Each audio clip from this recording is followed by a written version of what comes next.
الحكومة التركية وما عاد تقدر تضرب بعض الضربة هاي بطيارات البيرقدار من وقتها، صار تقريبا عام. الضربة اللي حصلت اليوم على القواعد التركية وعشرات الجثث اللي قامت الطيارات التركية وشفناها طبعا بوسائل التواصل الاجتماعي وعلى المواقع ممكن يكون في خطوة ثانية، ولكن ليس إلقاء السلاح. إلقاء السلاح هي تكون آخر خطوة يقوم فيها حزب العمال الكردستاني.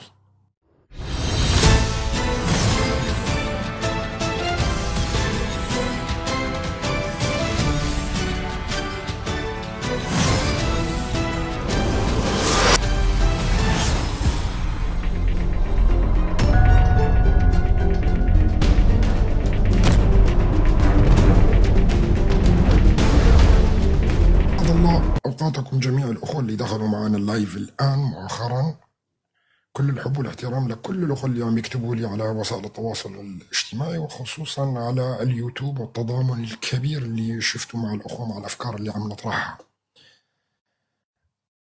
طبعا هذا لقاء حصل للرئيس ماكرون، وأنا الفترة اللي فاتت قبل 4 أو 5 أشهر قلت لكم يتم تجهيز فرنسا لاستلام الملف في الشرق الأوسط بشكل كامل.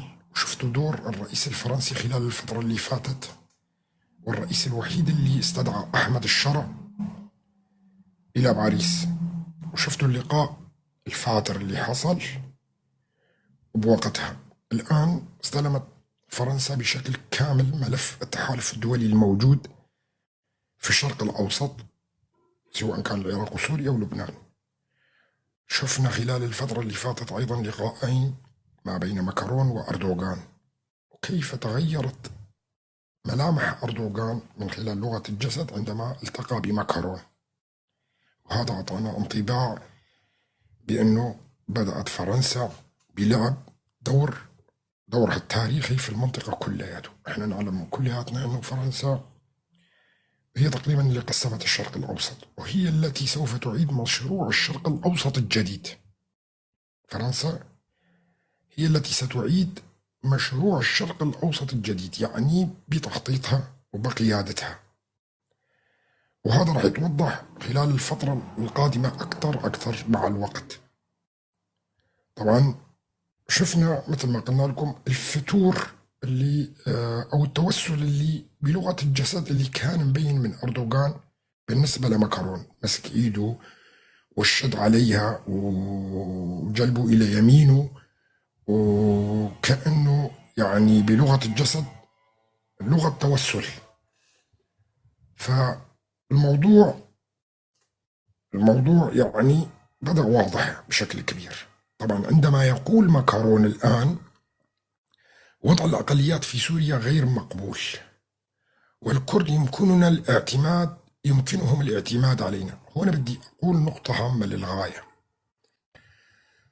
تتذكروا آخر ضربة قامت بها تركيا بضربات البيرقدار على شرق الفرات، وخصوصا المناطق الكردية القامشلي والحسكة والمناطق هاي كلها. تتذكروا لما جيت وقلت لكم هاي آخر ضربة ستقوم بها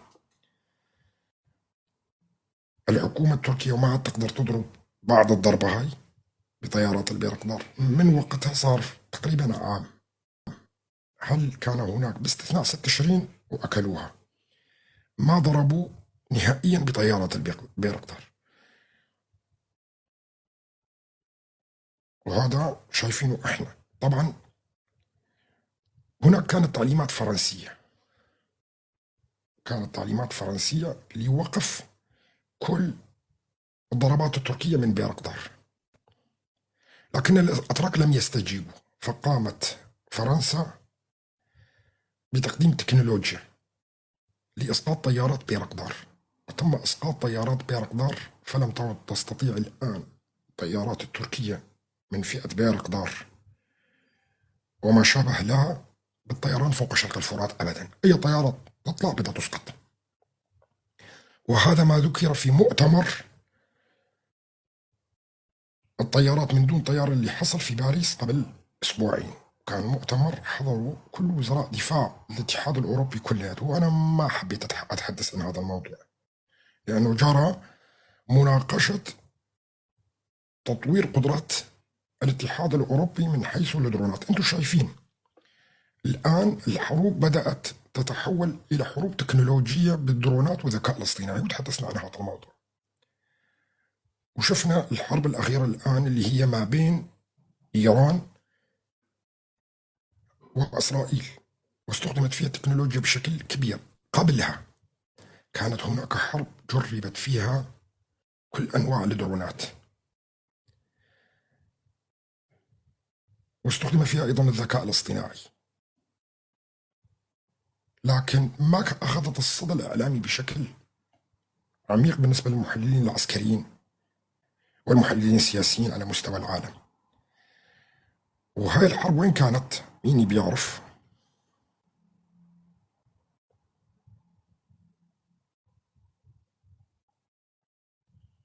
مين بيقدر يكتب لنا انه لا، هذه الحرب كانت في 6 تشرين. حرب الدرونات كانت في 6 تشرين، واثبتت جدارة كبيرة واعجاب الاتحاد وقادة الاتحاد الاوروبي بالحرب اللي عملته. واذهلت قوات سوريا الديمقراطية قدرتها بإدارة الحروب الإلكترونية، وهذا أعطى انطباع هائل جدا بالنسبة لقوات سوريا الديمقراطية.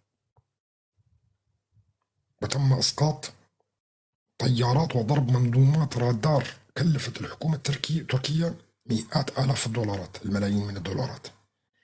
ويمكن شفتوا نحن أيضا نشرنا في شبكة سوريا مباشر كيف يقومون بضرب منظومات الدفاع الجوي والرادارات التركية اللي كانت قريب تقترب من مناطق 6 تشرين وجسر قرقوزان. وأثبتت قوات سوريا الديمقراطية هنا بأنها قادرة على الدفاع عن نفسها، وخلقت توازن كبير مع الدولة تعتبر دولة حليفة في حلف الناتو. طبعا طائرات البيرقدار هي صناعة تركية ولا تعتبر من منظومة حلف الناتو. فهاي الحرب اللي حصلت في 6 تشرين أذهلت كثير من المحللين الاستراتيجيين العسكريين على مستوى العالم، خصوصا الأوروبيين منهم. وذكر في أيضا مؤتمر اللي حصل للدرونات حرب 6 تشرين، وتناقشه وزراء دفاع الدول الاتحاد الأوروبي، وهذا سابقة من نوعها. وأنا يعني تكتمت الفترة اللي فاتت كلها على هذا الموضوع والحديث عن هذا الموضوع، لكن جاء الوقت بعد ما صار تصريحات الرئيس الفرنسي الواضحة. طبعا التكنولوجيا مثل ما قلنا لكم فيها تكنولوجيا فرنسية أيضا، هي تكنولوجيا أوروبية ولكن فيها تكنولوجيا فرنسية بشكل كبير.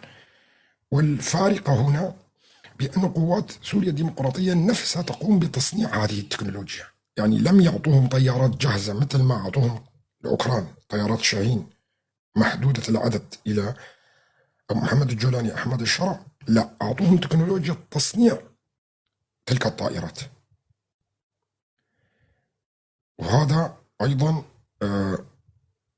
لم تحدث قبل الآن، أنه دول لا تعطي إلا دول بالعادة، وتكون دول حليفة وموثوقة جدا. ففي حالة شرق الفرات لا تعتبر دولة، تعتبر تنظيمات بالمعنى السياسي البحت. كنا نتفق ولا لا نتفق، لكن هي تصنيف تنظيماتي حاليا. فلا تعطي تكنولوجيا مثل هذه التكنولوجيا إلى تنظيمات بالعادة. طبعا أنظمة الدفاع الجوي استعملتها قصد بشكل شخصي، واستطاعت من خلالها إسقاط جميع أشكال الطائرات التركية اللي كانت تقصف 6 تشرين، باستثناء F-16 لأنه ممنوع استخدام ضدها لأنه هي طائرات أمريكية. لكن الطائرات المسيرة وكل أشكالها، كل الصناعات التركية فشلت، وفشلت فشل ذريع، وكلفت وزارة الدفاع التركية ملايين الدولارات، لأنه ما حدا راح يرغب أنه يشتري طائرات المسيرة التركية في العالم كلياته. أغلب الدول لغت صفقات اللي كانت خلال السنوات الفائتة كلياتها تعمل لها الأتراك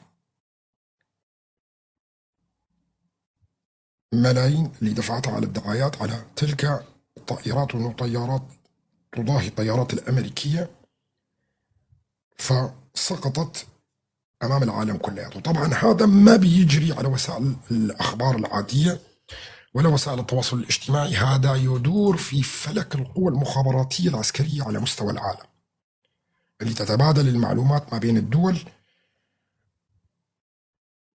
وهذا اللي كلف الأتراك الكثير في هذه التكنولوجيا اللي ما بقت تستطيع أن تستثمر فيها نهائيا.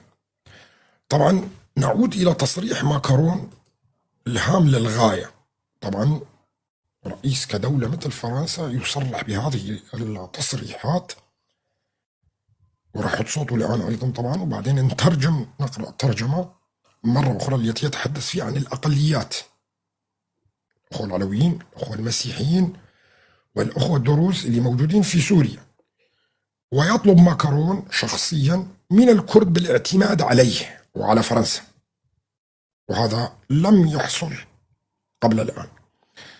أنا باللغة الكردية قبل 3 أو 4 أيام لما طلعت وتحدثت لكم عن المؤامرة للميت التركي على القائد عبد الله أوجلان والقضية الكردية بشكل عام، ماذا قلت لكم؟ قلت بكل وضوح أي جهة كردية تخرج عن خارج السرب الشرق الأوسط الجديد ستطلع هي الخسرانة وسيتم إنهائها. يعني القوى الدولية أخذت على عاتقها قضية الكردية، وتصريح ماكرون واضح بهذا الأمر. فهنا الأحزاب الكردية بكل أشكالها اللي موجودة، اللي يخرج خارج السرب لن يتم القضاء على الشعب الكردي أو القضية الكردية، سيتم القضاء على ذلك الحزب حقيقة. والشعب الكردي هو بيضة القبان في الشرق الأوسط كلياته.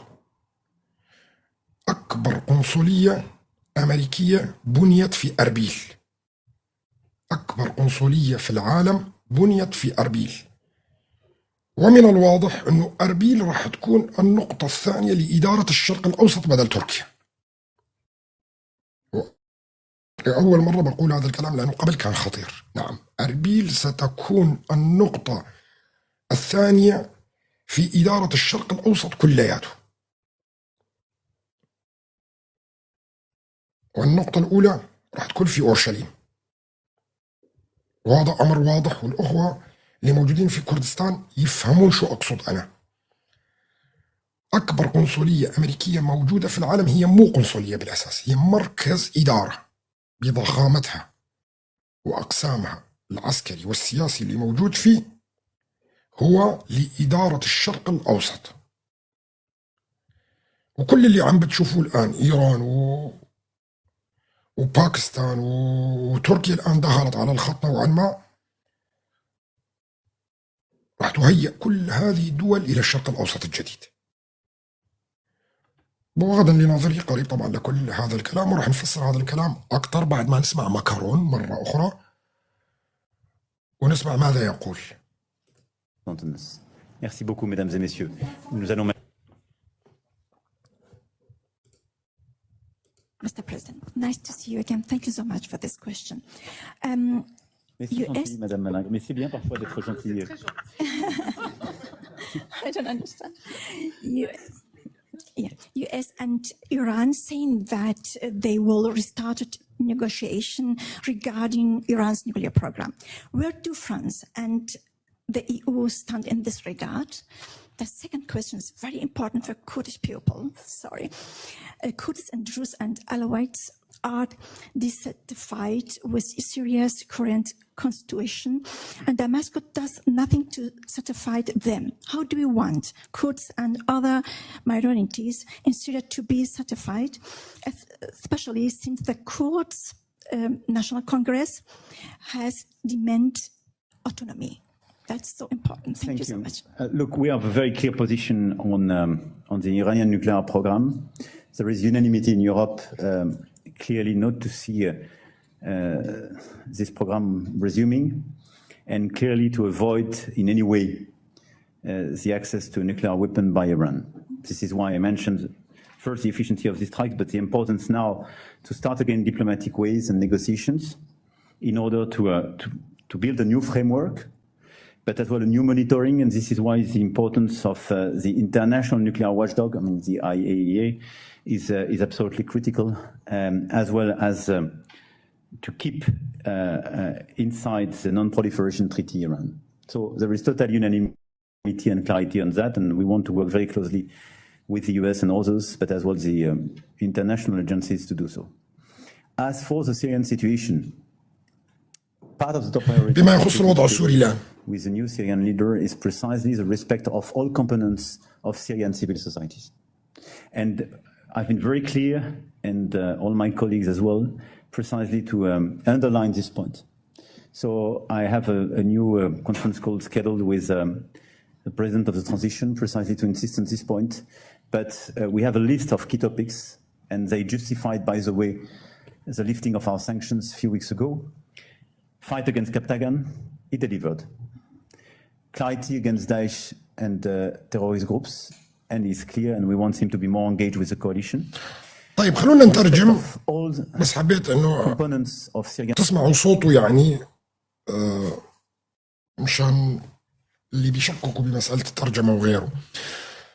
ماكرون يقول وضع الأقليات في سوريا غير مقبول والكرد يمكنهم الاعتماد علينا، يقصد هنا التحالف الدولي وفرنسا على رأسهم.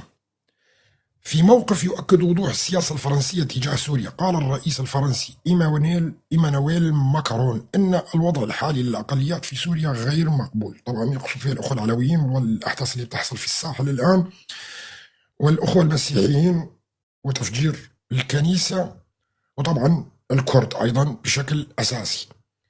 يقول الوضع الحالي للأقليات في سوريا غير مقبول، مؤكدا أن بلاده تراقب التطورات عن كثب، لا سيما ما يتعلق بالكرد، مشددا يمكن للكرد أن يعتمدوا على دعمنا. يقول يمكن للكرد أن يعتمدوا على دعمنا، يعني كأنه يبعث رسالة إلى الشعب الكردي ويقول لهم ثقوا فينا، أن حقوقكم لن تذهب نهائيا، كتفسير للرسالة. طبعا تصريحات ماكرون جاءت في رده على سؤال شبكة روداو الإعلامية عقب قمة مجلس الأوروبي في بروكسل، حيث أشار إلى أن فرنسا تولي أهمية قصوى لاحترام جميع مكونات المجتمع السوري، وأنه سيعقد مؤتمرا جديدا مع رئيس المرحلة الانتقالية في سوريا لبحث هذا الملف. ويقول طبعا بعد ما تنتهي المدة راح يستدعي أحمد الشرع مرة أخرى طبعا ماكرون، وبده يشوف ماذا طبق أحمد الشرع من التعليمات اللي أعطته إياه فرنسا في اللقاء اللي حصل قبله، والشروط الأوروبية اللي قدموهم إلى أحمد الشرع. وأكد ماكرون أن رفع العقوبات الفرنسية مؤخرا جاء بناء على تقدم في ملفات محاربة الكبتاغون ومواجهة الإرهاب واحترام التنوع المجتمعي. وأضاف سنظل نتابع الوضع بحذر يعني مراقبة شديدة. فرنسا مهتمة بالشعب الكردي في سوريا وفي العراق وفي كل مكان، ليس فقط معناته في سوريا، لا، مهتمة بالشعب الكردي في سوريا وفي العراق، ويقصد هنا في كل مكان يعني تركيا وإيران، لكن باللغة الدبلوماسية تجنب أنه يقول تركيا، في كل مكان. أنا قبل فترة قلت لكم الأوروبيين والأمريكان لا ينظرون على الشعب الكردي على أنه مقسم، ولا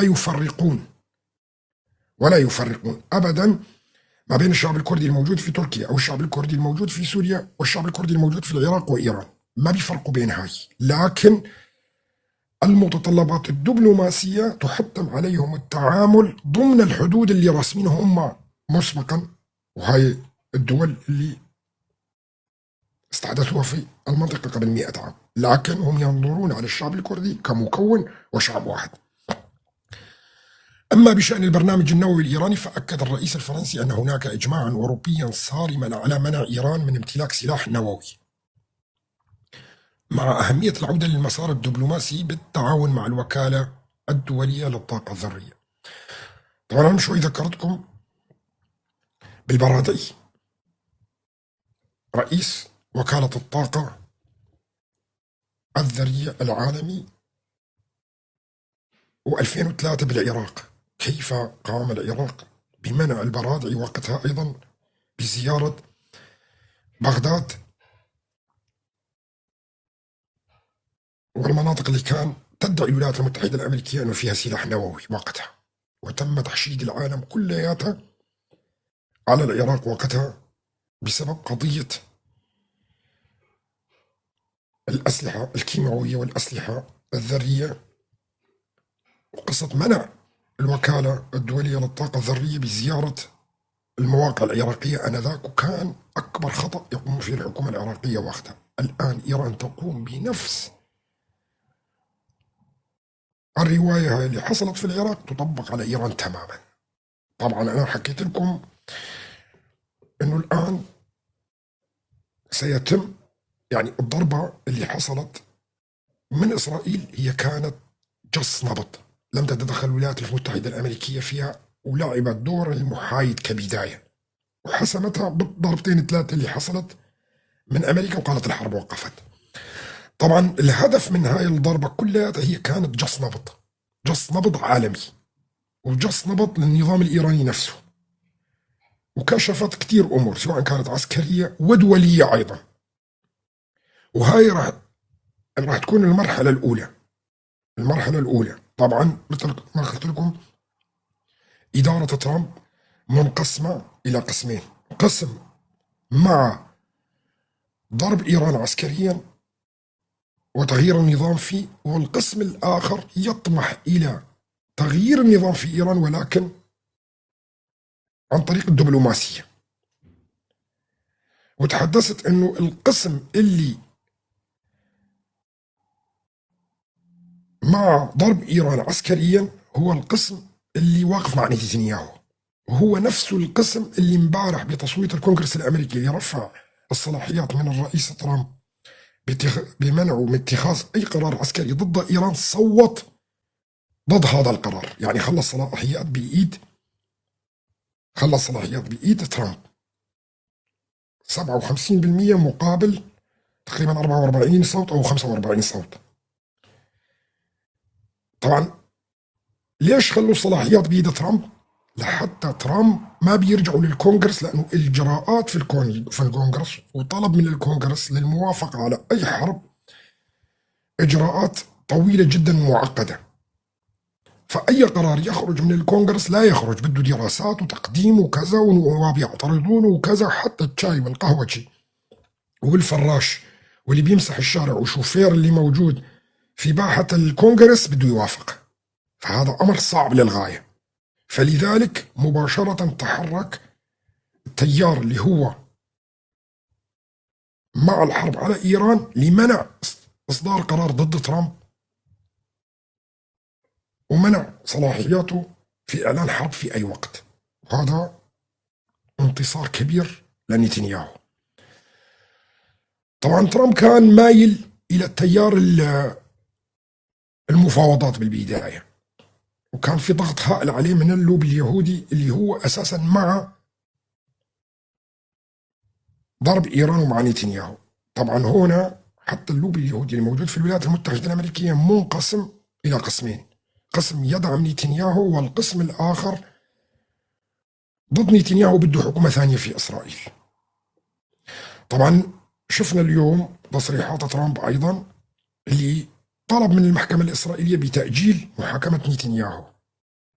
طبعا 3 قضايا عمل الغضاء للمهم، قضايا فساد موجودة على نتنياهو وقدمت للمحكمة الإسرائيلية، وهي القضية 1000 والقضية 2000 والقضية 4000، اسمهم هيك. يعني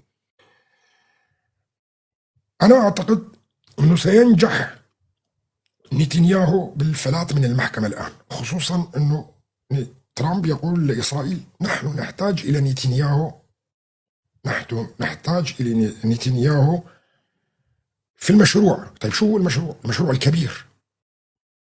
فلذلك يطلب من المحكمة الإسرائيلية إلغاء محاكمته. طبعا اليوم شفنا مظاهرات أيضا في تل أبيب خرجت تطالب بإبرام اتفاق مع حماس بشكل سريع وإرجاع 20 أسير. وطبعا هاي عم بيقوم فيها الحركات اليمينية اللي موجودة في إسرائيل، وكأنه 20 إسرائيلي هدول الأسير أهم من المشروع الشرق الأوسط كلياته. هاي العقلية المشكلة اللي موجودة فعلا في إسرائيل منذ زمن طويل جدا. طبعا مثل ما قلنا لكم الضربة هي على إيران كانت عملية جس نبض. نعم، جس نبض للدول العالمية، بدهم يشوفوا شو بدها تتصرف الصين، شو بدها تتصرف روسيا، شو بدها تتصرف باكستان، شو بدها تتصرف كوريا الشمالية، مدى سيطرتهم على الدول هاي كلياتها، هل سيتدخل أحد حتى ولو شكليا بتهديد إسرائيل، لأنه إسرائيل وحدها اللي قامت بالعملية هاي، وأمريكا طلعت حالها منها وعم تراقب هذا الموضوع، مع أنه هي من تحت لتحت كانت تساعد إسرائيل بإسقاط الطيارات المسيرة، بإسقاط الصواريخ فوق سوريا ولا فوق العراق، وقدمت لها الذخيرة بكل أشكالها. إذا هناك مرحلة ثانية، معناته إذا انتصر التيار، إذا انتصر التيار اللي راح أسميه أنا تيار نتنياهو، وهو موجود في الولايات المتحدة الأمريكية، وانتصر امبارح وانتصر بالتصويت في الكونغرس، وهذا يعني نحن مقبلين على تهيئة ظروف جديدة لضرب إيران. طبعا مثل ما قلنا لكم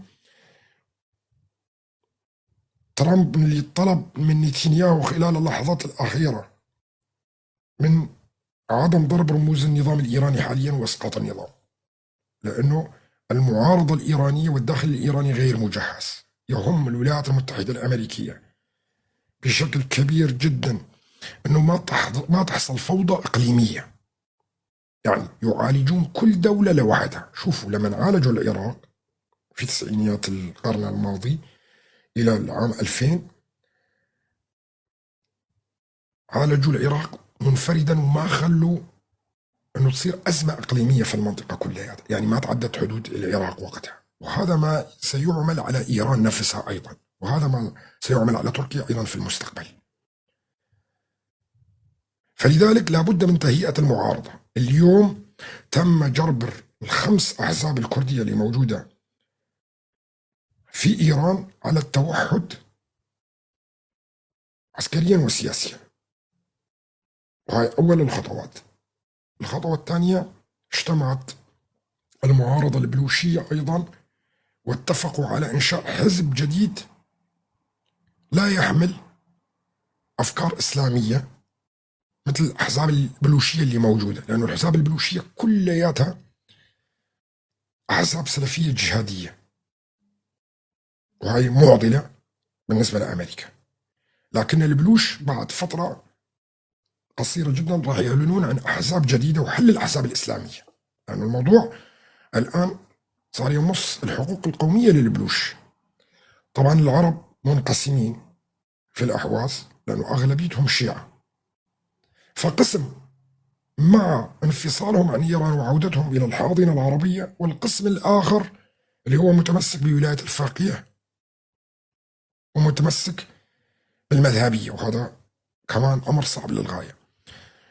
لدينا الأذريين، طبعا الأقليات كثيرة في إيران غيرها هدول حتى لكن هدول الرئيسية اللي بتحدث عنها. لدينا الأقلية الأذرية، والأقلية الأذرية أيضا قسم من الأقلية الأذرية هو تابع لأذربيجان، وتدعم أذربيجان بشكل قوي جدا، خصوصا نحن نعرف الصراع اللي كان موجود والعداء ما بين إيران وأذربيجان، وكان واضح أيضا حتى في حرب أذربيجان وأرمينيا اللي كانت إيران تدعم أرمينيا ضد أذربيجان، مع أن أذربيجان هي دولة شيعية أيضا يعني، لكن هي دولة علمانية، بسبب دعم الأذريين للأذريين الموجودين في إيران. وهذا السبب اللي هناك صراع إقليمي موجود ما بين إيران وأذربيجان أيضا على الحدود. طبعا في قسم من الأذريين يتبع إلى ولاية الفقيه بسبب أيضا الطائفية اللي موجودة، لكن إذا تم استهداف علي خامنئي اللي هو أساسا من أصل أذري، أعتقد أنه كل الأذريين اللي موجودين في إيران راح ينقلبون.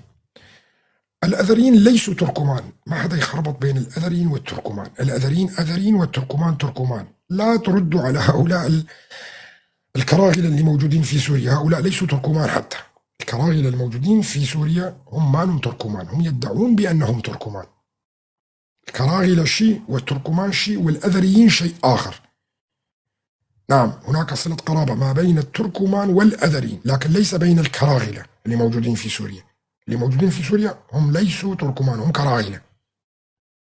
ببحث تاريخي بسيط تقدر تعرف شو هم الكراغلة. هذا ما هو موضوعنا، لا تكتبوا المواضيع هاي كلياتها. طبعا من الواضح جدا بأنه تركيا أيضا يشد الخناق عليها بشكل كبير، والخطة الآن هي عبارة عن تقسيم تركيا سياسيا. كيف تقسيم تركيا سياسيا؟ نعم، تقسيم تركيا سياسيا وليس جغرافيا.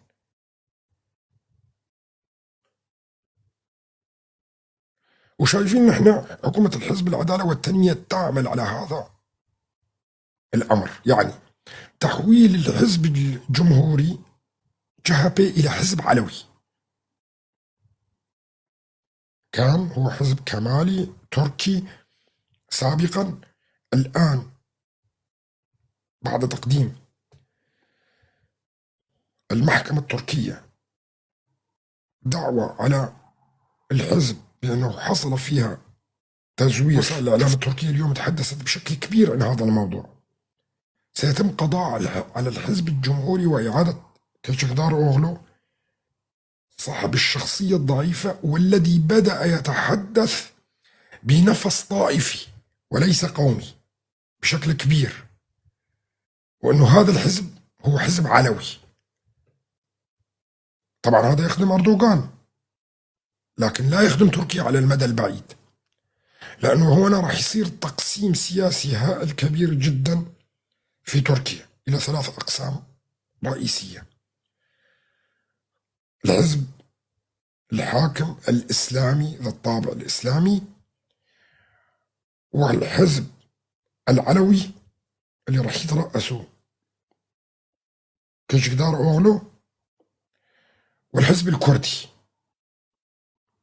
وهاي بداية تقسيم تركيا سياسيا. طبعا الأزمات الاقتصادية راح تنهك كاهل المواطن التركي في الفترة القادمة، خصوصا أنه موسم السياحة ضرب. السنة الماضية موسم السياحة أيضا ضرب بشكل كبير.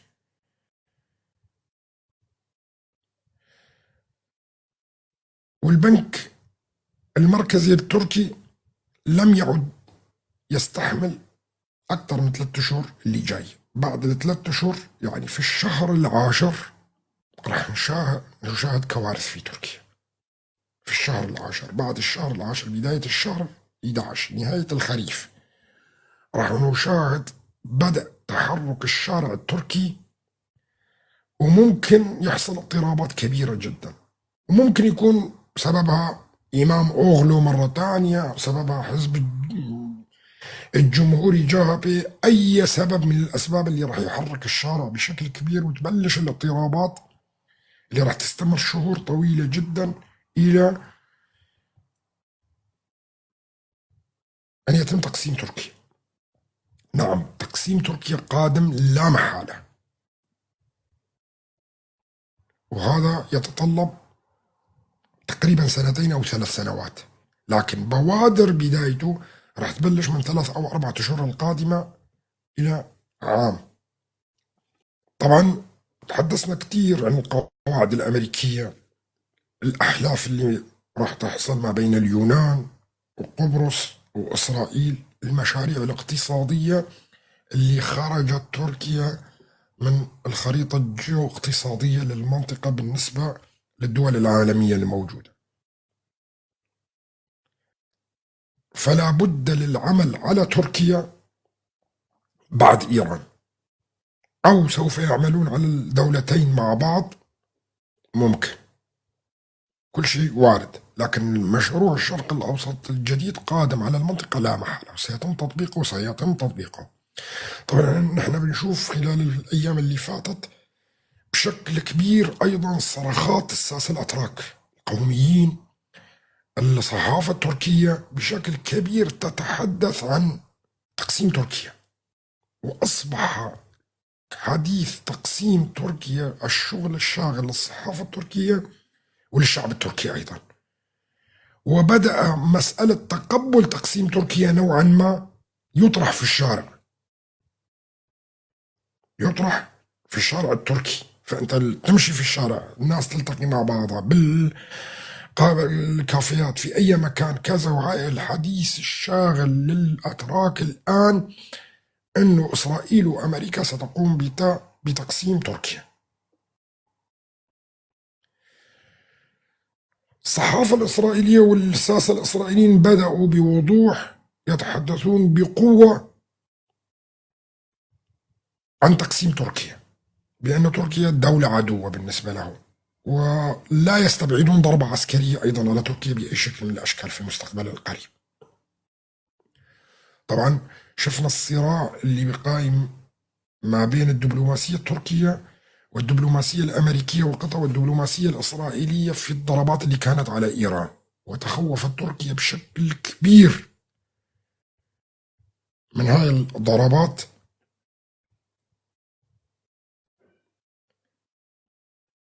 والتصريحات واضحة للعالم كلياته من خلال الإعلام بأن الأتراك خايفين، والحكومة التركية تحاول على قدم وساق بأي الأشكال أنه تلعب على الشعب الكردي وتلعب أيضا على الدول العالمية بتغيير المخططات القادمة أو تأجيلها في المنطقة. فبنشوف الميت التركي يعمل في كل مكان، خصوصا أيضا حتى على شرق الفرات وعلى الشعب الكردي الموجود في باكور في روجهلات. وكل التسريبات والحديث اللي بيتحدثوا عنه، والله القائد عبد الله أوجلان يطلب السلام، يحب تركيا، يكره الإمبريالية، ضد الإمبريالية العالمية، ضد تقسيم.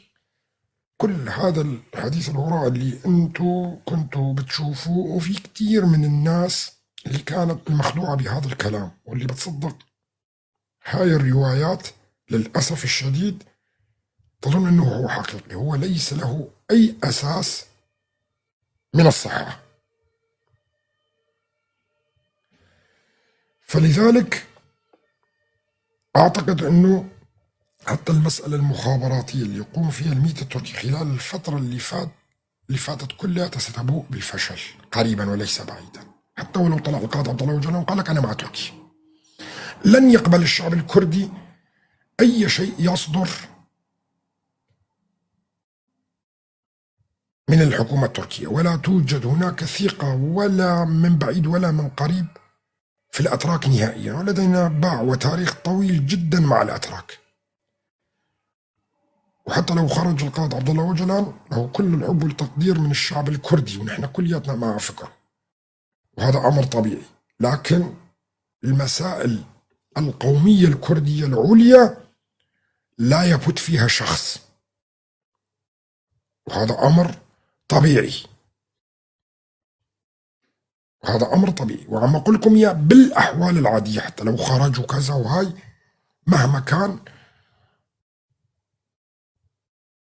ما راح يقبل الشعب الكردي أبدا. وأنا قلت لكم وبقولها بكل وضوح ومرة تانية، أي قوة سياسية كانت كردية عسكرية تقف ضد مشاريع الشرق الأوسط الجديد المرسومة سيتم إنهائها، وأسهل منا ما في نهائيا إنهاء أي حركة. لكن أنا أقدر أبشركم بأمر هام للغاية. الضربة اليوم لحزب العمال الكردستاني للقواعد التركية كانت جواب للكلام اللي حكيناه قبل 3 أو 4 أيام. نعم، كانت جواب لها. والضربة بالمسيرات اللي ضربوا فيها القواعد التركية معناها نحن أقوياء جدا وموجودون، ولن نترك السلاح كما تظنون. معناته حزب العمال الكردستاني تجامل القائد عبد الله أوجلان وتحترمه بشكل كبير جدا، ولا تستطيع أن تقول إنه والله نحن ما بننفذ أوامرك وكذا للقدسية والاحترام الكبير له، لكن من دون ما تحكي شيء وكذا وهاي لن ينفذوا ما يطلبه حتى القاضي عبد الله أوجلان، لأنه رجل في الأسر،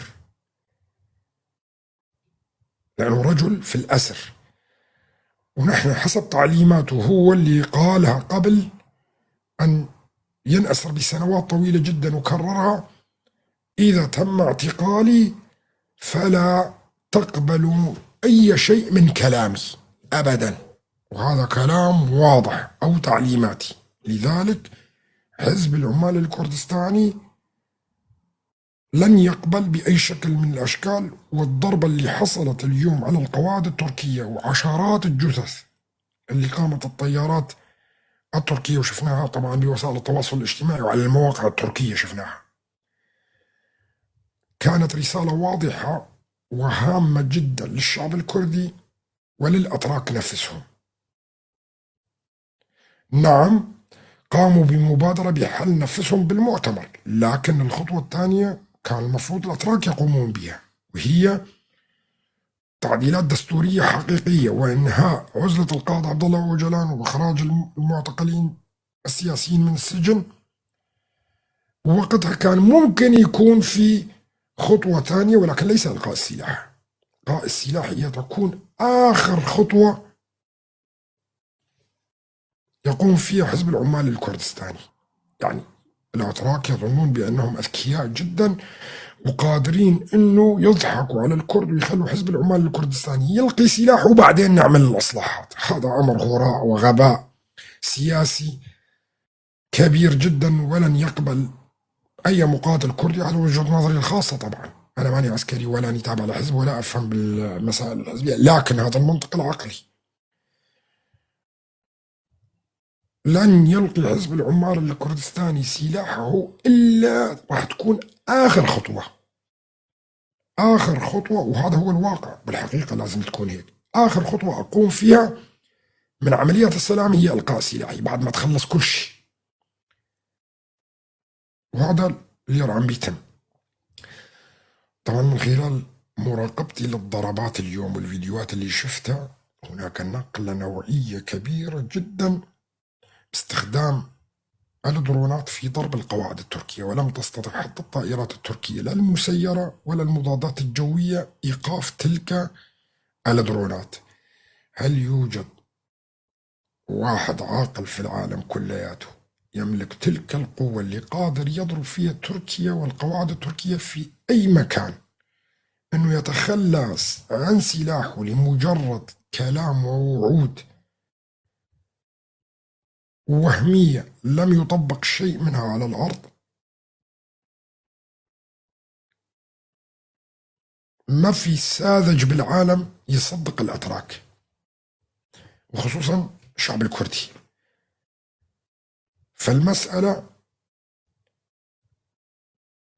أكبر وأعقد بشكل كبير من مسألة حزبية.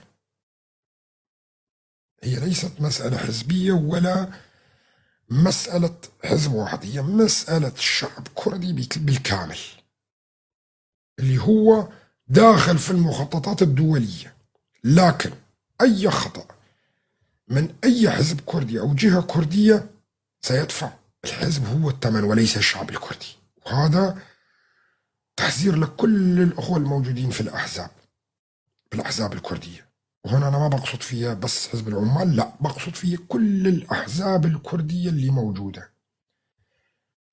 إذا وقفت أنت ضد المشاريع، وأنا هذا الكلام قلته سابقا مرات عديدة جدا وبرجع بكرر، أي حزب كردي شو ما كان يتصرف خطأ ويعادي فيه الغرب سيتم انهاء الحزب وسيعتمد على الشعب الكردي. أنا بقول لكم إياه، وما عندهم مشكلة الاعتماد حتى لو كانت أحزاب إسلامية لمرحلة معينة. وهذا أمر لازم يفهموه الأحزاب الكردية وقادة الأحزاب الكردية.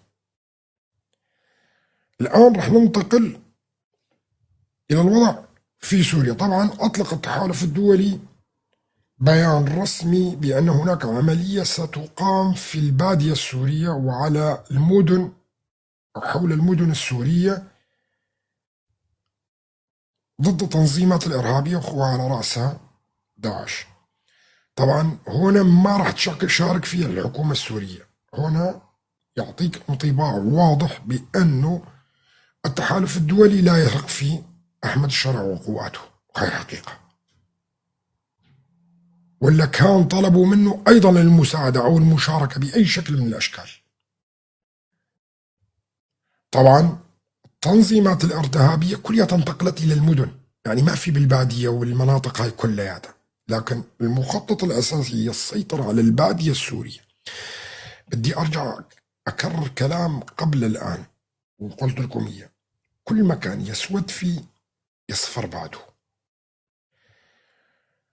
هلا كثير من الناس بيقولوا لي هل التحالف الدولي راح يدخل على مدينة حمص وحما؟ المدن لا، المدن لا، لكن راح يسيطر على الريف كلياته الواسع اللي يوصل لحتى جنوب سوريا.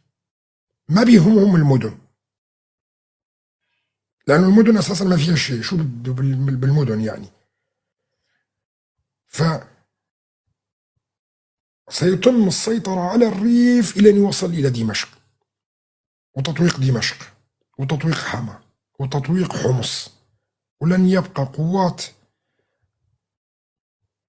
أحمد الشرع والهيئة وهي غير في المدن فقط، وسيطلب منه تصفية باقي التنظيمات الراديكالية داخل المدن، وهي مهمته، صعب يقدر ينفذ شيء. الساحل القادم لا محالة أيضا بعد فترة، الساحل القادم، وقالها الرئيس ماكرون لمح لهذا الموضوع. مسألة الساحل هي تابعة لفرنسا، وأنا بقول لإخواننا اللي موجودين في الساحل، مسألة الساحل هي تابعة لفرنسا وماكرون حصريا، وماكرون هو نفسه بعد فترة راح يعطي إعازات بإغلاق منطقة الساحل من القوى الإرهابية اللي موجودة فيها، ومرغمين على تطبيقها. برجع بقول لكم كلام بكرره كتير، أحمد الشرع هو عبارة عن أداة لتطبيق كل المخططات اللي جاية على الأرض السورية. هل من المعقول لو جاية قوة معارضة مثل مثلا الائتلاف الوطني تعتبر نوعا ما علمانية بأنه هي تطبق هاي المشاريع؟ ما كان راح يمشي الحال. أنهوا كل هؤلاء وسلموها لزعيم تنظيم القاعدة سابقا أبو محمد الجولاني أحمد الشرع. مهمته ربما طبعا هنا توقيع اتفاقيات مع إسرائيل، تنازل عن الجولان السوري، تنازل عن الجنوب السوري، ويخلص ويتوكل على الله ويروح. بعدها حتى لو سوريا تقسمت أصبحت تلك الأراضي شرعية لإسرائيل. شوفوا، تقسيم سوريا ما بيعطي حتى تقسيمها شرعية لإسرائيل. تقسيم سوريا ما بيعطي شرعية للجولان وغيرها وجنوب سوريا اللي داخله الآن إسرائيل، لا، بدها حكومة توقع وبعدين تتقسم تتبهدل تروح الحكومة هاي، شو ما يصير أصبحت تلك الأراضي شرعية. طبعا إسرائيل كثير من الناس بيقول لك ما دخلت درعا كمدينة غير مهمة لإسرائيل، المهم الريف، وأخذت الريف الدرعاوي، وأهم شيء وادي يرموك المياه، ووصلت إلى ما تريده إسرائيل، وأخذت القنيطرة، وأخذت جبل الشيخ، جميع المراصد الاستراتيجية اللي موجودة فوق جبل الشيخ، وهذا هو اللي بيهم إسرائيل، ما بيهمها مدينة درعا كمدينة. أخذت الريف اللي هو مناطق واسعة من الأراضي، وأخذت المياه، وأخذت القنيطرة اللي كانت هي بالأساس بإيدها يل 73، وأخذت جبل الشيخ، وهذا ما يهم إسرائيل حاليا. وحتى تقدمت امبارح بأجزاء كثيرة من ريف دمشق. طبعا ما عم نشوف ولا تصريح من ما يسمى بالحكومة المؤقتة اللي موجودة في دمشق، ولا للأبواق الإعلامية التابعين لها بكلمة واحدة على إسرائيل، ولا أن يتجرؤوا أيضا إلا بشيء كلمات خجولة جدا أو بشكل خجل. كل موجهين أنظار العالم كلها إلى شرق الفرات وقسد، فقط للتغطية على ما يحصل أو تقوم به إسرائيل. طبعا هاي خطة مخابراتية ذكية. فكل اللي بتشوفوه قسد وقسد، والرقة بدهم ياخذوها، والحسكة بدهم ياخذوها، والدير الزور فيه كذا، وتتحرك القوات العرمرم العشائرية اللابسة القلابيات المخملية قريبا. هذا اللي موجود على اللايفات تبعيتهم كلها، تدخلوها، وفي تحرك قريب وفي تحرك بعيد، وكل هذا هراء لتغطية على شيئين هامين للغاية: قتل الأخوة العلوية في الساحل وجرائم التطهير العرقي اللي بتقوم فيها تلك الكتائب، والتغطية على ما تقوم فيه إسرائيل بقضم الأراضي السورية كل يوم، بتوجيه كل الإعلام على قسد وعلى شرق الفرات، وهم لا يجرؤون على الاقتراب من شرق الفرات حتى نص متر، لأنه جربت تركيا كل قوتها لما سقط أحمد الشرف، وأعطوهم الفرصة الغرب، بس لقنوهم درس. قالوا الأتراك تفضلي إذا تقدري روحي خديها، خدي ريوز دير الزور، وخدي الرقة، وخدي ست تشرين، وخدي كذا. وهاي منبج حصل فيها خيانة، منبج الوضع مختلف، حصل فيها خيانة، فارتأت قوات سوريا الديمقراطية الانسحاب منها أحسن من أن يكون الثمن أغلى بكتير. نعم، في كتير قتل بمنبج، حصل خيانة كبيرة كان ثمنها غالي حقيقة، لكن المناطق الثانية لا. وحاولت تركيا بكل قوتها، دخلت الجيش اللاوطني تبعهم، وجثثهم كانت معبية الأراضي لشهور وما ياخذوها. تدخل الأتراك بشكل مباشر عن طريق الطيران الحربي تبعه F-16 وكل أنواعه، ما نفع. استخدم الإيغوري والشيشاني وكل الكتائب اللي كانت تركستاني اللي كانوا جايبينه ويدربونهم في غازي عنتاب لسنوات طويلة وما نفع. بالنهاية فرض عار الغرب على تركيا وقف إطلاق النار، قالوا له أنتوا 3 أشهر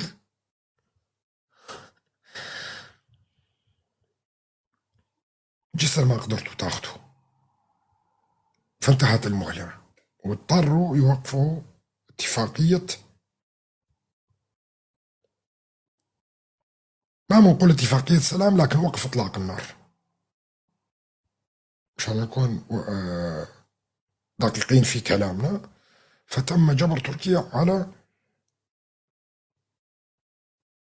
وقف إطلاق النار. طبعا مثل ما قلنا لكم رح تنطلق قريبا المرحلة الثانية اللي تحدثنا، أو المرحلة الثالثة اللي تحدثنا عنها، اللي هي صراع السيطرة أو صراع النفوذ على الأراضي السورية. فيجب أن تتوسع البقعة الجغرافية بالنسبة التابعة للولايات المتحدة الأمريكية، وهذا ما يحدث في البادية السورية وحول المدن، واللي راح تتوسع فيها رقعة السيطرة الصفراء بالتعاون مع جيش سوريا الحرة الموجودة في تلف، اللي هم تعدادهم قليل جدا صراحة، وما بيشكلوا كتير بالمعادلة، لكن من أجل الاسم حطوهم أيضا بالقائمة. وراح يكون دور للقوات الفرنسية أيضا بشكل كبير، لأنه دخلت قوات باسم التحالف الدولي خلال الأسابيع الفاتت، كلها كانت تقريبا فرنسية. الحركات الجهادية في لبنان، طرابلس، في المناطق السنية في طرابلس، أيضا بالتجيش ضد المسيحيين، بالتجيش ضد المسيحيين والشيعة. يعني لبنان أيضا تتحول مرة أخرى إلى الخطاب الطائفي، إلى الخطاب الطائفي. فالكل في طرابلس يدعو الآن بالانضمام إلى أحمد الشرع، بالانضمام إلى أحمد الشرع. وهنا هاي التقسيمة اللي تحدثنا فيها وانهاء تواجد لبنان بشكل كبير. شفنا نحن بعض التصريحات اللي لمحت أيضا على انهاء لبنان كدولة، انهاء لبنان كدولة. هذا الحديث تحدثت عنه قبل 3 سنوات بشكل معمق جدا على لبنان وجنوب لبنان، وحصل كل شيء اللي شفتوه انتم، وقد تم القضاء على حزب الله وقادته.